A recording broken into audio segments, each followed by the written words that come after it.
गुरु प्यारी साध संगत जी, राधा स्वामी जी। आज की इस वीडियो में मैं दो अलग अलग कहानियाँ घटनाएं बताऊंगी। बाबा जी से जुड़ी हुई होंगी ये घटनाएं। इनको सुनकर आपकी आंखों में आंसू आ जाएंगे। तो बने रहे इस वीडियो पे और सुने दोनों घटनाएं। आइए जानते हैं। सबसे पहली घटना सुनते हैं जो कि डेरे से ही हुई और बाबा जी के सामने हुई। बहुत सारी संगत ऐसी है जो बाबा जी के भक्ति में विश्वास रखती है और बहुत सारी संगत ऐसी है जो बाबा जी की भक्ति में विश्वास नहीं रखती है। बड़ा संदेश है मैं आपको बताने जा रही हूँ प्यारे संगत जी। सबसे पहले हमें यह समझने की ज़रूरत है कि हम सब सत्संगी लोग जब भी कोई शुभ काम करने जा रहे होते हैं तो बाबा जी के स्वरूप को, बाबा जी की फ़ोटो को सामने रख कर बाबा जी का शुक्र करते हैं और विनती करते हैं कि बाबा जी आपकी मेहर से आज मेरे घर में यह शुभ कार्य होने जा रहा है। आपका बहुत बहुत शुक्रिया प्यारी साध संगत जी। यह तब तो बिल्कुल सही है और ऐसे हमें करना भी चाहिए, क्योंकि अपने हर कार्य में जब हम अपने गुरु को शामिल कर लेंगे तो फिर गुरु अपने आप संभाल लेते हैं। इसलिए डेरे द्वारा बाबा जी की फ़ोटो को संगत जी में दिया जा रहा है। लेकिन बहुत सारी संगत ऐसी है जो बाबा जी की फ़ोटो को ही सब कुछ मानकर बैठी हुई है। ऐसी ही संगत बाबा जी के एक सेवादार थे जो आज चोला छोड़ चुके थे और जब तक जीवित रहे उन्होंने बाबा जी की इतनी भक्ति की कि जिसका कोई हिसाब ही नहीं है। यह सेवादार की ड्यूटी उन दिनों में बाबा जी की कोठी में लगाई गई थी। इस वजह से बाबा जी से उनकी मुलाकात हुई आए दिन होती रहती थी और सेवा की भावना उस सेवादार में इतनी ज़्यादा थी कि आप और हम कभी सोच ही नहीं सकते थे। बाबा जी जब भी उससे मिलते थे तो उससे हमेशा यही सवाल करते थे कि भजन सिमरन कैसा चल रहा है।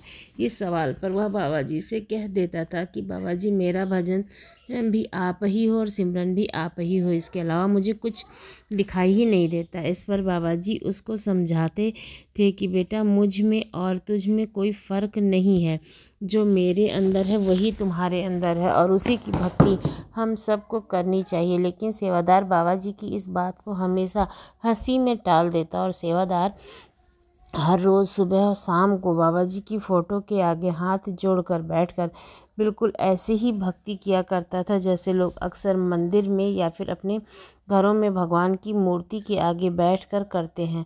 मंदिर में लोग ज़ोर ज़ोर से भगवान की आरती करते हैं। यह सेवादार घर पर सुबह शाम बाबा जी की फ़ोटो के आगे ज़ोर ज़ोर से बाबा जी के शब्द गाया करता था, बाबा जी की बंदगी करता था। बार बार उनके समझाने पर भी सेवादार नहीं समझता था।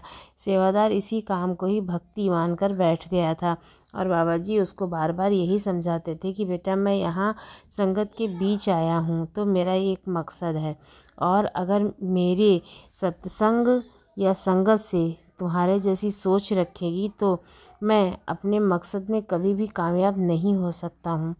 ऐसे गुरु की भक्ति करके तुझे कुछ भी हासिल नहीं होगा। गुरु यहाँ अपनी तारीफ़ करवाने या फिर अपने शरीर की भक्ति करवाने नहीं आते हैं। गुरु जब भी संसार में आते हैं तो एक बड़ी जिम्मेदारी लेकर के अपने कंधों पर आते हैं और गुरु इतनी बड़ी जिम्मेदारी को तभी पूरा कर सकते हैं अगर संगत उनका साथ देगी। तो संगत के साथ के बिना गुरु का कुछ भी नहीं कर पाएंगे। तो सेवादार बाबा जी की इस बात को सुनकर कहने लगा कि बाबा जी आप हुक्म कीजिए, आपको मुझसे जैसा भी साथ चाहिए मैं देने को तैयार हूँ। यह जीवन मैं आप ही के नाम कर कर रखा हूँ। अगर आप कहीं से छलांग लगाने को कहेंगे तो मैं बिना सवाल किए कूद जाऊंगा। बाबा जी सेवादार की बात सुनकर मुस्कुरा पड़े और कहने लगे कि तुम मेरी एक छोटी सी बात को मानते नहीं हो और बातें करते हो छलांग लगाने की। इस पर सेवादार कहने लगा कि बाबा जी मैं भक्ति करता हूँ, सेवा भी करता हूँ, सुबह शाम भक्ति भी करता हूँ। तो बाबा जी समझाने लगे कि बेटा अगर ऐसी भक्ति करनी है तो नामदान लेने की ज़रूरत नहीं थी। ऐसी भक्ति तो बिना नामदान के भी हो सकती थी। बाकी आगे तुम्हारी मर्जी। गुरु का काम होता है संगत को सही राह दिखाना। अगर संगत चलना ही ना चाहे तो इसमें गुरु क्या कर सकता है। यह कहकर बाबा जी वहाँ से चले गए। और ऐसे ही एक सेवादार को डेरे में सेवा करते करते बहुत साल बीत गए।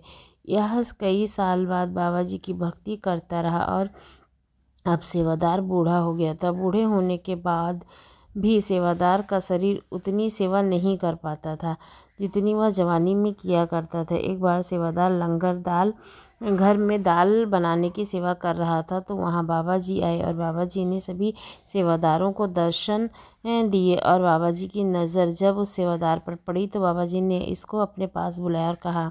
बाबा जी पूछने लगे कि बेटा इतने साल तुमने मेहनत की, मेरी संगत की सेवा की, अब तो तेरे खजाने में बहुत कमाई इकट्ठी हो गई होगी। तो सेवादार कहने लगा कि बाबा जी मैंने आपकी बात को समझ नहीं पाया। बाबा जी ने समझाया कि बेटा तुम शुरू से ही एक सत्संगी रहे हो और सेवा भी बहुत की है, भक्ति भी तुम बहुत की है, लेकिन मैं देख पा रहा हूँ कि तुम्हारा रूहानी खजाना एकदम खाली पड़ा है, तुम्हारी तिजोरी में कुछ भी नहीं है। यह सुनकर वो सत्संगी बहुत ज़्यादा परेशान हो गया। उसने सोचा कि मैंने तो सारे टाइम ही संगत की है, बहुत ही सेवा की है, फिर भी मेरी तिजोरी खाली क्यों है।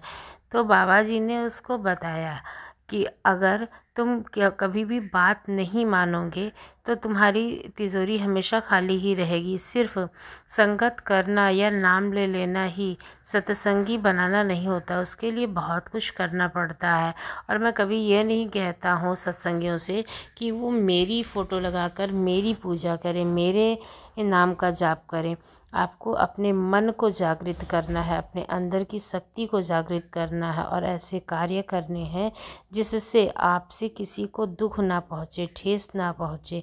हमेशा आप ऐसे काम करो जिससे किसी की आत्मा को शांति मिले, आपकी आत्मा को शांति मिले, आपके मन में इधर उधर के विचार ना आए।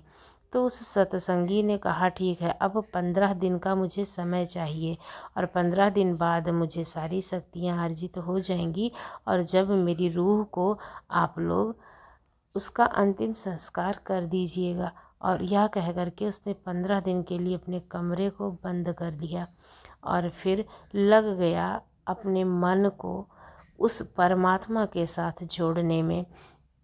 उसके घर वालों को इससे बहुत दुख हुआ और वो बार बार उसको बुलाते, लेकिन उसने अपना दरवाज़ा नहीं खोला।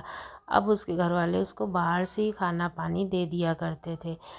वो अपनी अंदर की कुंडलियों को जागृत करने में लग गया था और बाबा जी से जोड़ने में लग गया था। जब 15 दिन बीत गए तो उस सत्संगी की आत्मा परमात्मा में विलीन हो गई और जब 16वें दिन दरवाज़ा खोला गया तो उसने नया चोला पहन रखा था और फिर उसको अंतिम विदाई दी गई। इस तरह से अगर हम अपनी आत्मा को उस परमात्मा से जोड़ते हैं, अपनी कुंडलियों को जागृत करते हैं, तभी हमें मुक्ति मिल सकती है। सिर्फ नाम कहने से कुछ नहीं होता है, नाम जाप आत्मा से होना चाहिए, जबान से नहीं। और अपने मन को शुद्ध रखते हुए ही हमेशा सत्संग करना चाहिए, भजन करना चाहिए, पाठ करना चाहिए। चलिए सुनते हैं दूसरी कहानी। बहुत समय पहले की बात है। गांव में सदानंद नाम का एक किसान अपने बेटे राजेश और पत्नी प्रीति के साथ रहता था। सदानंद और राजेश दोनों बाप बेटे एक छोटी सी ज़मीन पर खेती किया करते थे, जिससे उनका गुजारा चल रहा था। दोनों बाप बेटे बहुत ही मेहनती थे। एक दिन सदानंद ने अपने बेटे राजेश से कहा कि बेटा बारिश का समय आने वाला है, इसलिए जल्दी से चलकर बीज बो देना चाहिए। राजेश ने अपने पिता से कहा कि पिताजी आप सही कह रहे हैं, इस समय हमें लगता है कि हमारी फसल इस वर्ष बहुत अच्छी होगी। सदानंद अपने बेटे की बात को सुन करके कहने लगा कि हाँ बेटा तुम सही कह रहे हो, हम तो इसी उम्मीद पर काम करते हैं। इस तरह से दोनों बाप बेटे का सारा समय इसी में निकल गया। सदानंद बहुत ही गरीब था, लेकिन वह भगवान को बहुत मानता था। वह नित्य काम पर निकलने से पहले भगवान को याद करता था और फिर उसके बाद ही काम पर निकलता था। वह रोज़ खेत पर जाने से पहले मंदिर के बाहर बैठने वाले एक साधु महात्मा को प्रणाम करने के बाद ही काम पर जाता था। वह साधु बड़े ही ज्ञानी और भक्ति वाले थे। भगवान की भक्ति में हमेशा लीन रहते थे। सदानंद हमेशा उनके सामने प्रार्थना करता था कि बाबा, हमारी गरीबी कब दूर होगी, कब हमारे अच्छे दिन आएंगे। साधु हर बार उसको यही समझाता था कि तुम भगवान के ऊपर विश्वास रखो, भगवान सबकी सुनता है, वह तुम्हारी भी सुनेगा और तुम्हारी सभी परेशानियों का हल निकल आएगा। एक दिन की बात है कि सदानंद बहुत परेशान था। वह काम पर निकला और अपनी आदत के अनुसार पहले साधु बाबा के दर्शन करने के लिए चला गया। वह साधु बाबा के पास जाकर के रोने लगा और कहने लगा कि बाबा, आप तो सब जानते हो, इसलिए मेरी परेशानी का हल करो जिससे मैं सुखी जीवन व्यतीत कर सकूं। बाबा ने सदानंद को इस तरह से रोते हुए देखा और उसके ऊपर तरस आ गया। साधु ने उससे कहा कि बेटा, तुम चिंता मत करो, तुम्हारी सभी परेशानियां खत्म हो जाएंगी, लेकिन एक बात याद रखना, तुम रोज़ भगवान को पहले की तरह याद करते रहना, भगवान तुम्हारी जल्दी ही सुनेगा। कि फिर उस साधु ने कहा कि सदानंद, तुम एक दिन राजा बनोगे।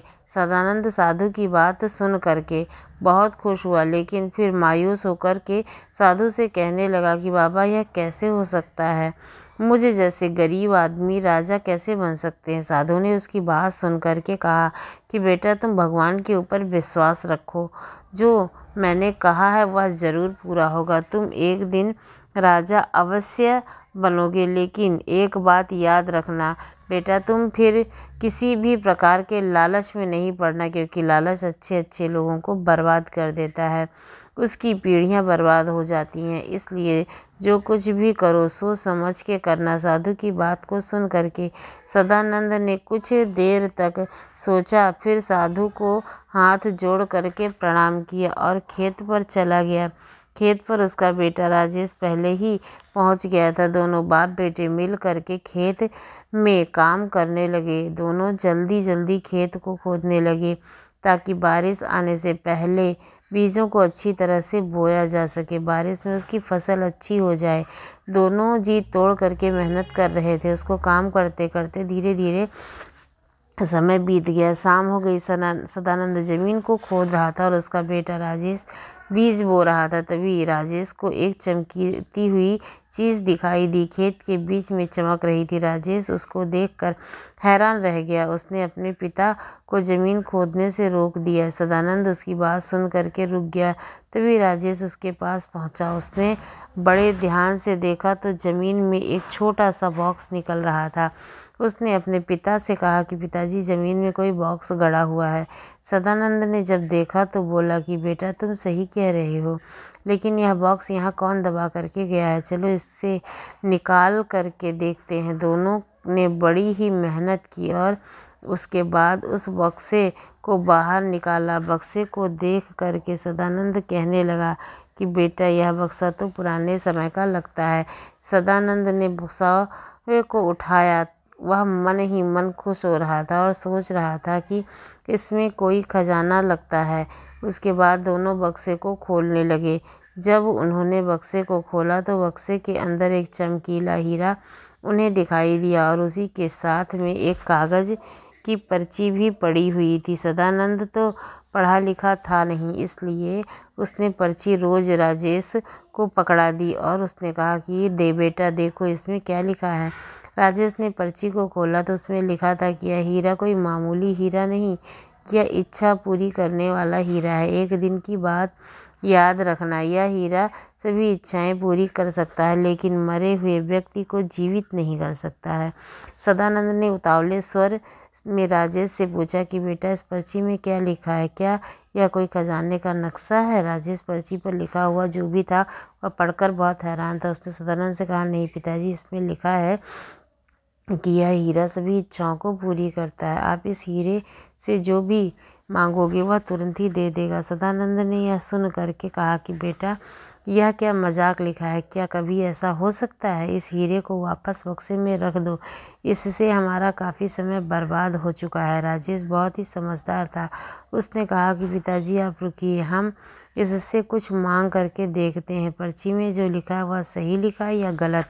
राजेश सोचने लगा कि हीरे से क्या मांगा जाए। तभी उसकी नज़र अपने पिता के पैरों पर पड़ी। उसमें चप्पल नहीं थी। उसने देखा कि पिता के पैरों में चप्पल नहीं है। उसने हीरे को अपने हाथ में लिया और कहा कि चमत्कारी हीरे, पिताजी के लिए एक जोड़ी चप्पल दे दो। जैसे ही राजेश ने यह कहा तो चमत्कार हो गया। सदानंद के पैरों में नई चप्पलें आ गई थीं। सदानंद देख करके बहुत हैरान हुआ और कहने लगा कि बेटा, यह हीरा तो सच में बड़ा कमाल का है। तभी एकदम से सदानंद को साधु की बात याद आ गई। बेटा, तुम चिंता मत करो, भगवान बहुत जल्दी ही सब कुछ ठीक कर देंगे। वह समझ गया था कि यह सब साधु के वरदान के कारण हो रहा है। उसने साधु को मन ही मन श्रद्धा से याद किया और तभी उसका बेटा राजेश कहने लगा कि पिताजी, अब आपको चिंता करने की आवश्यकता नहीं। अब हम बहुत जल्दी अमीर बनने वाले हैं। उसके बाद बाप बेटा दोनों खेत का काम समाप्त करके और चमत्कारी हीरे को साथ में लेकर अपने घर चले गए। जब दोनों घर पहुंचे तो वह बहुत ही प्रसन्न थे। सदानंद की पत्नी प्रीति ने दोनों का बहुत खुश देख करके पूछा कि आज बाप बेटा दोनों बहुत खुशी दिखाई दे रहे हैं। यह आपके हाथ में क्या है? सदानंद ने अपनी पत्नी से कहा, प्रीति थोड़ा धीरे बोलो, कहीं बात कोई सुन न ले। अब हमारी गरीबी हमेशा के लिए समाप्त होने वाली है। अब हमें पैसों के लिए कभी मोहताज नहीं होना पड़ेगा। फिर सदानंद ने बक्से में से उस हीरे के हार को निकाला और अपनी पत्नी को कहा कि प्रीति, यह कोई मामूली हार नहीं है, यह हीरा है पूरी तरह से। इससे कोई भी व्यक्ति कुछ भी मांगता हुआ दे देता है। प्रीति सदानंद की बात को सुन करके हैरान हो गई और कहने लगी कि यह तुम अच्छी बात कर रहे हो। अब तो हम भी पैसे वाले बन जाएंगे और मेरे पास भी बहुत सारे सोने चांदी के जेवर हो जाएंगे। फिर कुछ सोच करके प्रीति कहने लगी, चलो पहले इससे कुछ मांग कर देखते हैं। यह कहकर प्रीति ने हीरे के हाथ में ले लिया और बोली कि चमत्कारी हीरे, मुझे सोने और चांदी के कुछ जेवर दे दो। जैसे ही प्रीति ने यह कहा, चमत्कार हो गया। प्रीति के गले में बहुत ही कीमती हार आ गया। इससे कीमती हार को देखकर प्रीति की आंखें फट गईं। वह कहने लगी, मैंने कितने सपने देखे थे कीमती हार के लिए और आज में जाकर के यह सपना पूरा हुआ। इस तरह से प्रीति इच्छा पूरी करने वाले हीरे से कई तरह के जेवर मांगती रही। अब प्रीति के बहुत सारे जेवर हो गए थे। सदानंद बार बार साधु को धन्यवाद देने लगा और इस तरह से कुछ समय के अंदर ही सदानंद के पास बहुत पैसा आ गया। एक दिन सदानंद ने अपनी पत्नी से कहा, प्रीति, अब हमारे पास बहुत पैसा हो गया है। अब हम हर चीज़ की कमी को पूरा कर सकते हैं, इसलिए अब हम हीरे को वापस ज़मीन में दबा देते हैं। प्रीति ने सदानंद की बात सुन करके कहा कि आप क्या कह रहे हो जी? इतने से तो हमारा क्या होगा, हमें तो अभी और भी पैसे चाहिए। सदानंद ही उसकी बात सुन करके कहा कि प्रीति, इतना लालच ठीक नहीं है। इस हीरे के कारण हम किसी परेशानी में ना फंस जाएं। इस हीरे से हम डर लगने लगा है। सदानंद ने बार बार समझाने पर भी उसकी पत्नी प्रीति नहीं समझी। वह हीरे को अपने साथ लेकर अंदर चली गई। वहीं दूसरी तरफ सदानंद की तरक्की को देख करके गांव के लोग उससे जलने लगे थे। सदानंद से एकदम से अमीर होने की बात पूरे गांव में फैलने लगी। वह बार बार धीरे धीरे फैलते फैलते उस गांव के जमींदार के पास जाकर के पहुंच गई। कुछ चापलूस लोग जमींदार के पास गए और उससे कहने लगे कि जमींदार जी, बहुत जल्दी आपकी जिम्मेदारी समाप्त होने वाली है, क्योंकि अब आपसे भी धनवान हमारे गांव का सदानंद बन गया है। अचानक से पता नहीं उसके पास इतना सारा धन कहाँ से आ गया है, इतना सारा सोना कहाँ से आ गया है। ऐसा लगता है जैसे उसकी एक किस्मत ही बदल गई हो। लोगों की बात सुन करके जमींदार हैरान रह गया और कहने लगा कि तुम इस सदानंद की बात कर रहे हो जिसके पास थोड़ी सी ज़मीन थी, वह मुझसे आगे कैसे बढ़ गया? लगता है उसके हाथ कोई खजाना लग गया है। जमींदार ने अपने आदमियों को बुलाया और कहा कि तुम लोग सदानंद पर नज़र रखो, या बात पता करो कि वह इतनी जल्दी अमीर कैसे बन गया। तुम में से जो भी व्यक्ति इस मुझे या बताएगा उसको मैं सबसे बड़ा इनाम दूंगा। इसके बाद जमींदार के आदमी वहाँ से चले गए। वह रात को होने पर इंतज़ार करने लगे कि सदानंद घर कब आएगा और उसके बारे में पता करे। जब रात हुई तो वह लोग सदानंद के घर के अंदर झांकने लगे। उन्होंने देखा कि सदानंद और उसकी पत्नी आपस में बातें कर रहे थे। सदानंद की पत्नी कह रही थी कि मुझे थोड़े से जेवर और पैसे चाहिए। यह कह करके उसने हीरे को निकाला और अपनी मुट्ठी में रख करके उस हीरे से कहा कि मुझे कुछ जेवर और पैसे दे दो। जैसे ही उसने पैसे मांगे, उसके सामने पैसे और जेवरों का ढेर लग गया। जमींदार के नौकर यह सब देखकर हैरान हो गए। यह चमत्कार कैसे हुआ? उन लोगों को सदानंद की अमीरी का राज पता चल चुका था, इसलिए उन लोगों ने जमींदार के पास जाकर सारी बात जमींदार को बता दी। उसकी बात सुन करके वह बड़ा हैरान हुआ और कहने लगा कि अच्छा, तो यह बात है। मैं भी सोच ही रहा था कि एक गरीब किसान इतनी जल्दी अमीर कैसे हो सकता है। उसके बाद जमींदार हीरे की हासिल करने के लिए बारे में सोचने लगा। कुछ देर विचार करने के बाद जमींदार ने अपने नौकर को पैसे दिए और उसको कुछ समझाने लगा। उसके बाद जमींदार ने अपने नौकर और गांव के कुछ लोगों को साथ लेकर के सदानंद के घर भेज दिया। सदानंद के घर के बाहर पहुंच करके उसने सदानंद को बाहर बुलाया। सदानंद बाहर आया और कहने लगा कि जमींदार जी, क्या काम है? कैसे आना हुआ आपका हमारे यहाँ? जमींदार ने उसकी बात सुन करके कहा कि मुझे तुम्हारे अमीर होने का राज पता चल चुका है और तुम्हें जो इच्छा पूरी करने वाला हीरा मिला वह हमारे गांव की ज़मीन में से निकला है। वह ज़मीन मेरे क्षेत्र में आती है, इसलिए वह हीरा अब मेरा हुआ। उस समय तुम्हारा कोई अधिकार नहीं है। सदानंद ने उसकी बात सुन करके कहा कि हीरा मेरा है, क्योंकि यह मेरी ज़मीन में निकला है, इसलिए वह मेरा हुआ। भले ही वह ज़मीन आपके क्षेत्र में क्यों ना आती हो, लेकिन ज़मीन का मालिक तो मैं ही हूँ।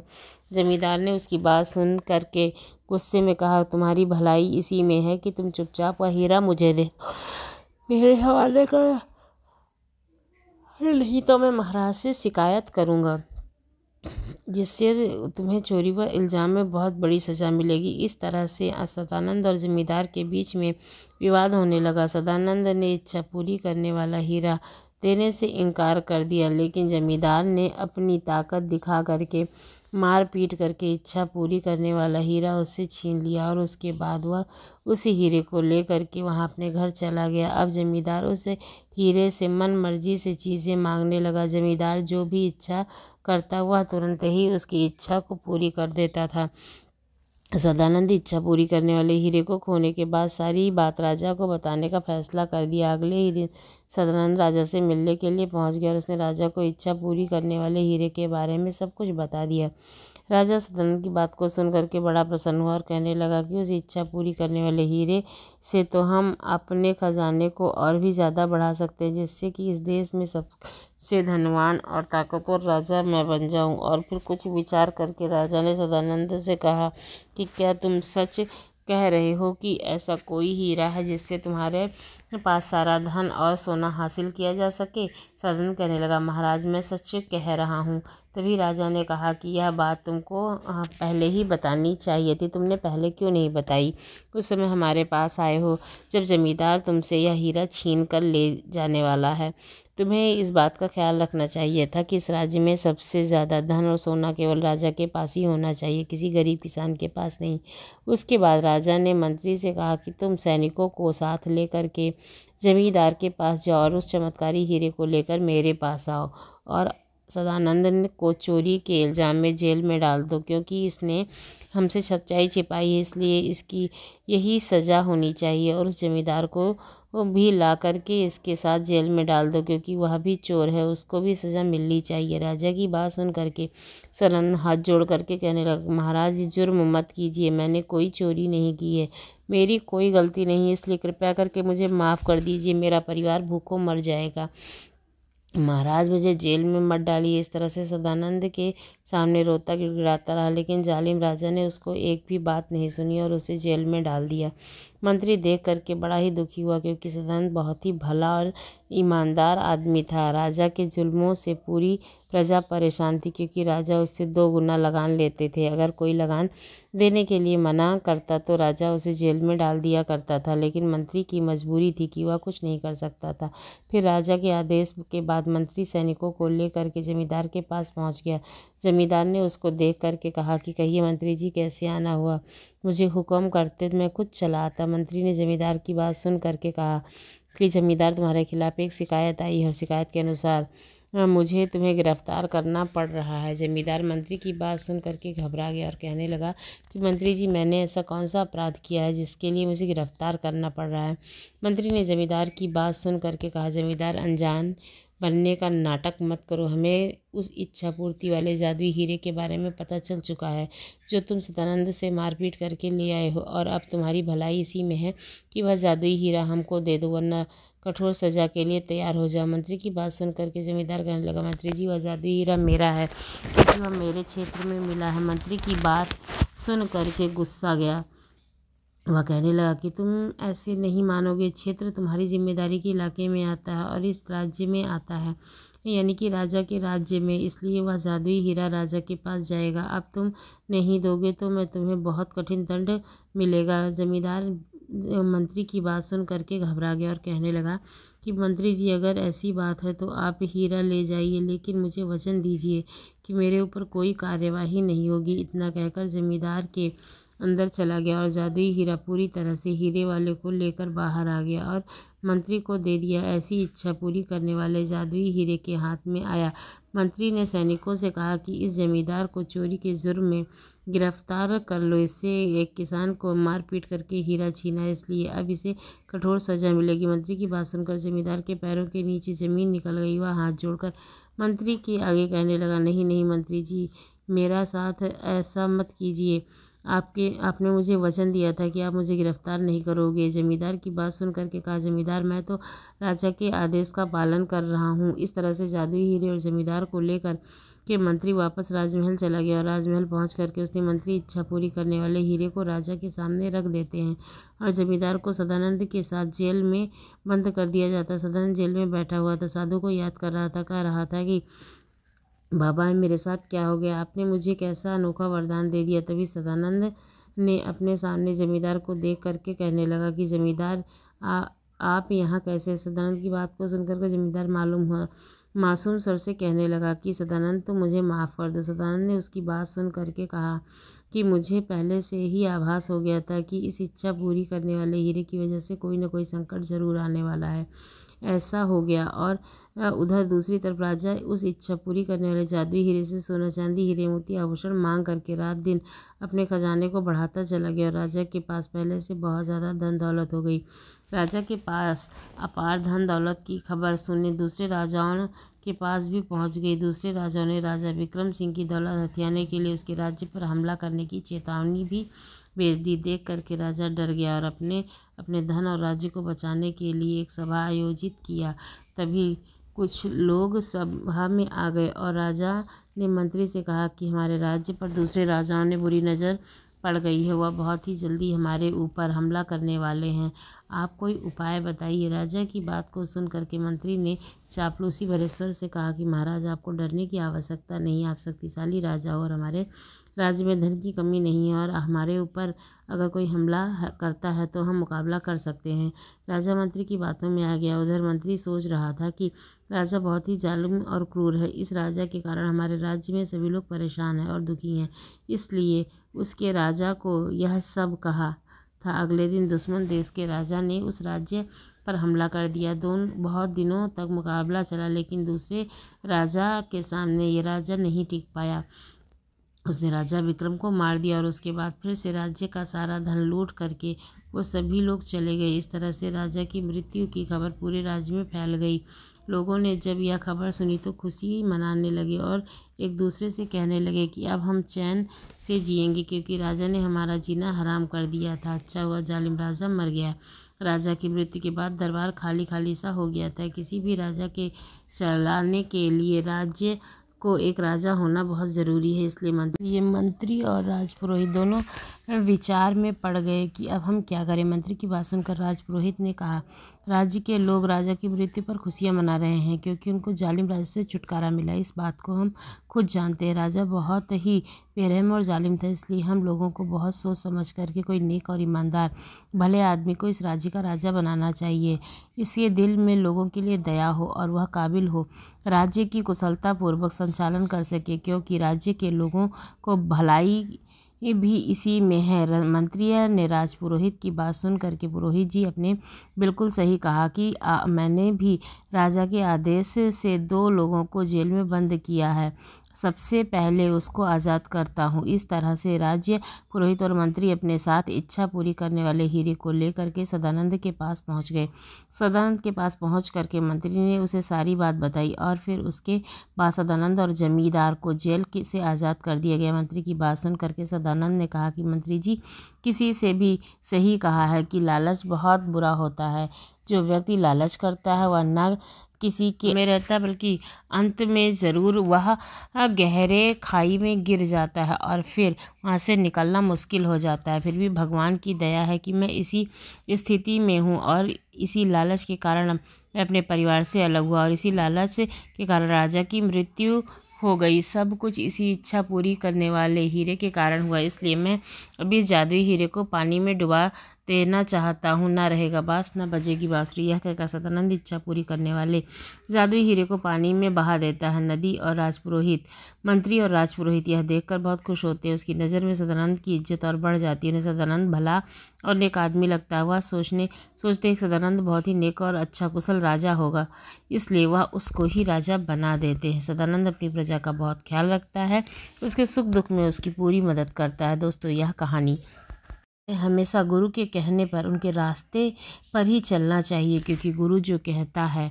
वह रास्ता बहुत ही अच्छा होता है। व्यक्ति उस रास्ते पर अगर चलता है तो उसका हमेशा कल्याण होता है, क्योंकि गुरु अपने शिष्य को सही राह देता है। गुरु चाहे तो हमें सब कुछ दे सकता है, लेकिन वह जो कुछ भी हमसे कहे हमें सोच समझ करके उसको सुनना चाहिए और उसकी बात पर हमें पूरी तरह से अमल करना चाहिए, क्योंकि गुरु का कहना एक भी वाक्य उसका कहा हुआ गलत नहीं होता है। दोस्तों, आपको ये कहानी कैसी लगी ज़रूर बताइएगा। अगर अच्छी लगी हो तो हमारे चैनल को सब्सक्राइब करना ना भूलिएगा। बहुत बहुत धन्यवाद।